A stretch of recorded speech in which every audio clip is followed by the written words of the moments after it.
जितने ज़्यादा आपने गाने गाए हैं उसके मुकाबले बेशुमार खाने खाए हैं।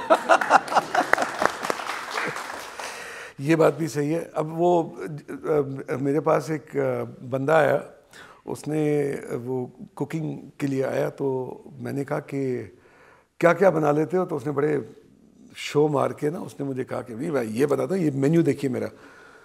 तो मेन्यू में मैंने देखा ये सिंधी बिरयानी बना लेते हो?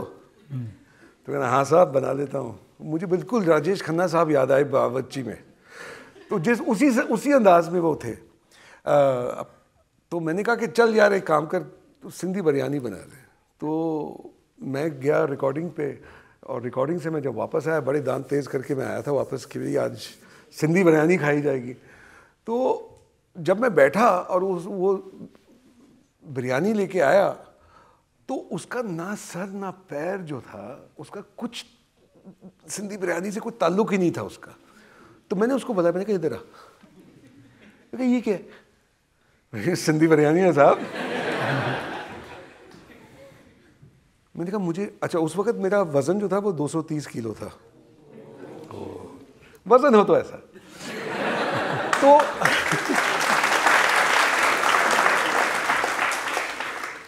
तो मैंने उसको कहा, मैंने कहा ये सिंधी बिरयानी है?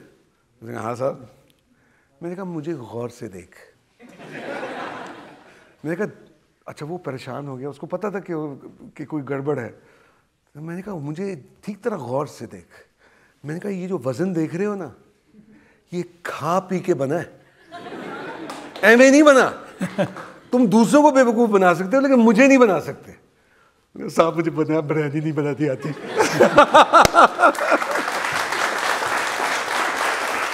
तो ये जो आपका 230 किलो वजन था जी, तो खाना खाने की वजह से आप मोटे हो गए थे या मोटे होने की वजह से खाना ज़्यादा खाते थे? दोनों। लोग मुझसे कभी कभी पूछते थे, कभी कभी सार्कास्टिकली, कि आपकी सेहत का राज क्या है? मैंने कहा मैं बहुत ज़्यादा खाता हूँ और मुझे बहुत मज़ा आता है। I was very unapologetic about it. और हकीकत ये थी कि मैं खाने को बेहद पसंद करता था, और उसकी वजह से मेरा वज़न भी बढ़ा। और ऑफ कोर्स एक फैमिली टेंडेंसी भी होती है।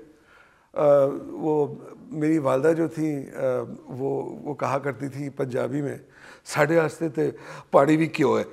तो वो हकीकत ये थी कि मतलब कि हम थोड़ा सा भी खा लेते थे तो हमारा वज़न बढ़ जाता था और बढ़ जाता है, और दूसरे जो है वो पूरा घोड़ा खा लेते हैं, उनको कुछ नहीं होता। तो ये जो आलसीपना है आपका, इसकी वजह से आप मोटे हुए या मोटे होने की वजह से आलसी हुए? दोनों।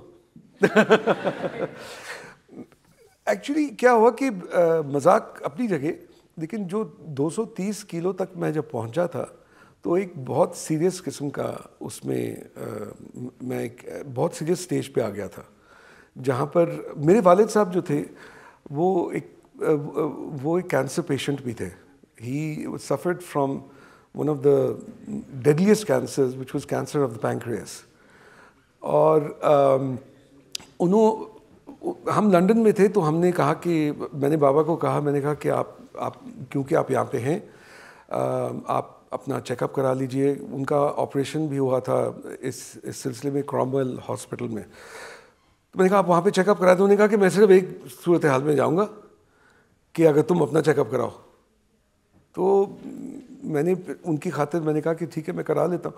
अब जब मैंने अपना चेकअप कराया तो जब रिज़ल्ट्स आए तो वहाँ के डॉक्टर्स जो हैं वो तो क्या कहते हैं, प्यार मोहब्बत से तो बात नहीं करते ना, वो तो पूरा ठक वो पूरी चीज़ बता देते हैं बिना किसी खूबसूरती के, और अल्फाजों को वो बिल्कुल नहीं वो कोई छुपाने की कोशिश नहीं करते। हमारे यहाँ के डॉक्टर तो बड़े सोच समझ के बताते हैं। बहुत देर बाद आपको बताते हैं कि आपको कैंसर है। बिल्कुल बिल्कुल। लेकिन वहाँ के लोग डॉक्टर सीधा बताते हैं। हाँ, मतलब यहाँ पे वो बोलेंगे आप थोड़े हेल्दी हो गए हैं। हाँ, आपको फील भी नहीं हुआ कि मैंने आपको इस तरह की चीज़ बोली है। तो वो बड़े उस तरह से बड़े प्यार मोहब्बत they cushion the blow, you know.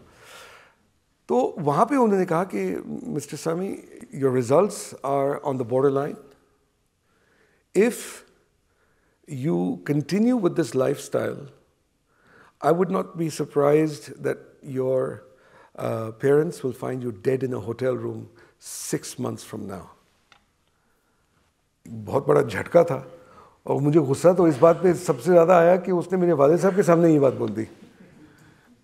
तो अब जब हम वहाँ से निकले तो मैंने बाबा को मैंने कहा you know doctors are melodramatic and all that. मैंने कहा इतनी भी बुरी बात नहीं। और मैं वहाँ से निकला, क्रॉमवेल से निकला और सीधा शाम का वक्त था, सीधा मैं बेकरी के अंदर घुस गया और वहाँ पे मेरे के आधी बेकरी मैंने खाली कर दी पेस्ट्रीज़ के साथ। और मेरे वालिद साहब जो थे वो मेरी तरफ देख रहे थे एकदम गुस्से में। तो उन्होंने कहा तुम्हें खुदा का खौफ नहीं है?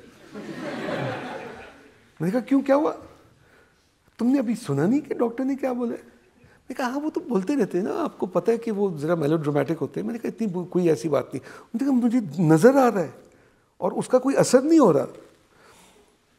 फिर उस शाम को हम बैठे, उन्होंने कहा देख बच्चे, मैं तुम्हारा बाप हूँ, मेरा फ़र्ज़ है कि जो भी तुम्हारी ज़िंदगी में होता है मैं तुम्हारे साथ खड़ा रहूँगा और मैं हमेशा हर चीज़ में तुम्हारी मदद करूँगा। और ये मैं तुम्हारे लिए कोई फेवर नहीं कर रहा है, मैं बाप हूँ, ये मेरा काम है और ना ही मुझे कोई चीज़ उसके बदले में चाहिए।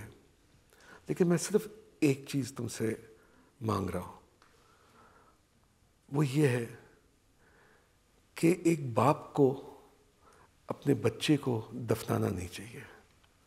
ये मत करवाना मुझसे। तुमने मुझे दफन करना है, मैं तुम्हें दफन नहीं करूँगा, ये मुझसे मत करवाना। और कुछ भी करवा लो मुझसे, ये मत करवाना। उनकी आंखों में आंसू थे और उस मोमेंट पे, ऐसे वक्त पे मैंने उनके साथ फिर वादा किया। मैंने कहा बाबा मैं आपसे वादा करता हूँ कि अल्लाह आपकी ज़िंदगी लंबी करे, लेकिन ये मैं आपसे कभी नहीं करवाऊँगा।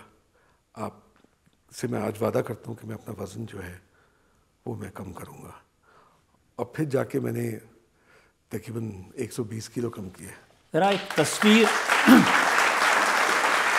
तस्वीर दिखा दें कि आप कैसे दिखते थे, ज़रा लोगों को रिकॉल हो जाए।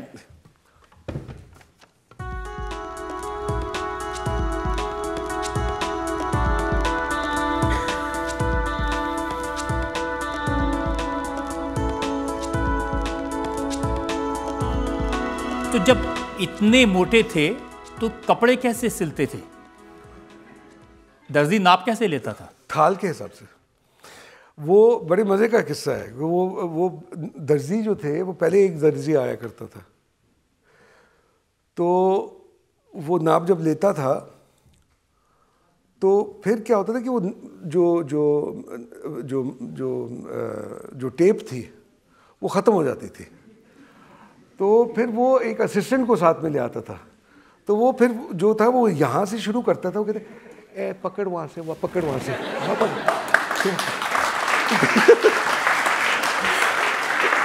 वहाँ से जाके मेरा नाप होता था। और फिर वो मतलब कि उसकी जुर्रत ये भी थी साथ में, लगता है सर थोड़ा कम हुआ है। मैंने कहा कि लेकिन हकीकत ये है कि मेरी जो वेस्ट थी उस वक्त जो मैक्सिमम हुई थी वो 81 थी।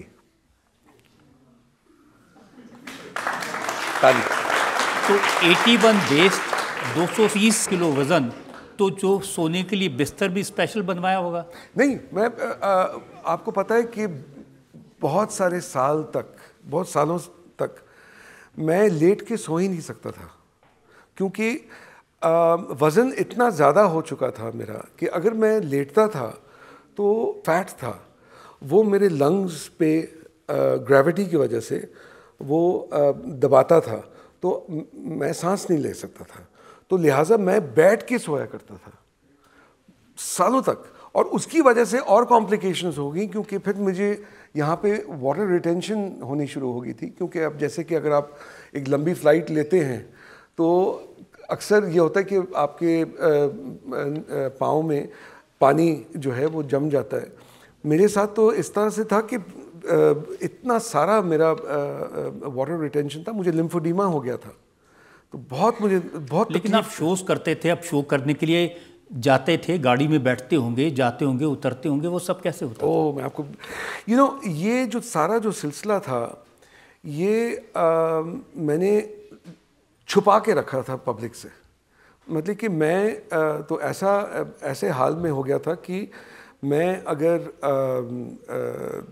2 कदम भी मैं लेता था तो मेरा सांस जो था वो फूल जाता था। अगर मैं स्टेज से जाने से पहले जब मैं स्टेज के बिल्कुल साथ मतलब कि करीब पहुंचता था तो मुझे पहले 5 मिनट बैठना पड़ता था अपना सांस वापस लेने के लिए, और फिर मैं स्टेज पे जाता था। जब मैं स्टेज से उतरता था तो अगले 15 मिनट तक कोई मुझसे कोई बात नहीं कर सकता था, क्योंकि मेरा सांस जो था वो इतना फूला हुआ था कि मैं बात ही नहीं कर सकता था। तो ये बड़ा एक मुश्किल वक्त था। मैं ऑफ कोर्स प्रोजेक्ट ये करता था जैसे कि मैं बड़ा एंजॉय कर रहा हूँ, कोई मसला ही नहीं है लाइफ में, हैप्पी गो लकी। हाँ, क्योंकि जिस तरह से आप गा रहे होते थे, वो तो पियानो बजा रहे हैं तो लगता ही नहीं था कि कोई तकलीफ नहीं। हकीकत जो थी वो अलग थी, और वो कहते हैं that's what showbiz is all about, what happens behind the curtain nobody knows. लेकिन ये हकीकत थी, और तो लिहाजा फिर मुझे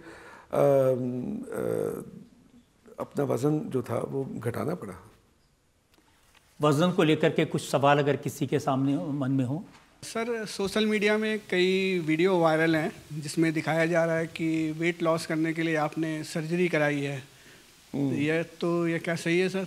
यदि सही है बैरेटिक कराई या लिपोसक्शन, इस तरह? ये आप बिल्कुल सही कह रहे हैं। इसके बारे में बहुत चर्चा हुआ है, लोगों ने अलग अलग किस्म की चीज़ें बोली हैं। कुछ लोगों ने कहा कि जी इन्होंने बैरिएट्रिक सर्जरी कराई है, कुछ लोगों ने कहा कि जी लाइपोसक्शन कराया। अब लाइपोसक्शन अगर किसी को पता हो कि वो क्या चीज़ है, लाइपोसक्शन एक ऐसी चीज़ है कि अगर आप बेसिकली स्लिम हैं और अगर आप समझते हैं कि जी यहाँ पे मेरा थोड़ा सा वजन स्पॉट रिडक्शन नीडल से करते हैं, तो वो क्या है कि वो एक सुई जो है वो अंदर डालेंगे और वो इस तरह से निकल आएगी, ठीक है ना। लेकिन मेरा 230 किलो था, मुझे तो एक वैक्यूम क्लीनर की जरूरत पड़ती, हूवर की जरूरत पड़ती। तो liposuction was absolutely not the case. Bariatric surgery भी नहीं थी। मेरी अच्छी एक न्यूट्रिशनिस्ट के साथ मेरा राब्ता हुआ जो ह्यूस्टन में थी। उन्होंने फिर मुझे एक बहुत ज़बरदस्त किस्म की डाइट बना कर दी, जिसमें it was a high protein diet, no bread, no rice, no sugar, no oil, no alcohol, and it was a very high protein diet. तो वो मैंने करना शुरू किया, और फिर आहिस्ता आहिस्ता क्या कहते हैं, मैंने अपना वज़न कम करना शुरू किया। मुझे अभी तक याद है कि जब मैंने शुरू किया तो बड़ा जोश था मेरे अंदर, क्योंकि शुरू में सबसे ज़्यादा वज़न आपका शुरू में निकलता है, क्योंकि पानी बहुत आपकी बॉडी से निकलता है ना, तो आप बड़े इंकरेज हो जाते हो। कि मेरे पहले महीने में तो 20 किलो कम हो गए थे, तो मैं बड़ा खुश था। तो मैं एक दिन ह्यूस्टन में ही मैं एक शॉपिंग मॉल में गया, तो एक टी शर्ट मैंने देखी, वो XL टी शर्ट थी। अब मैं उस वक़्त जो था मैं 9X था। हम छोटी कोई चीज़ नहीं करते।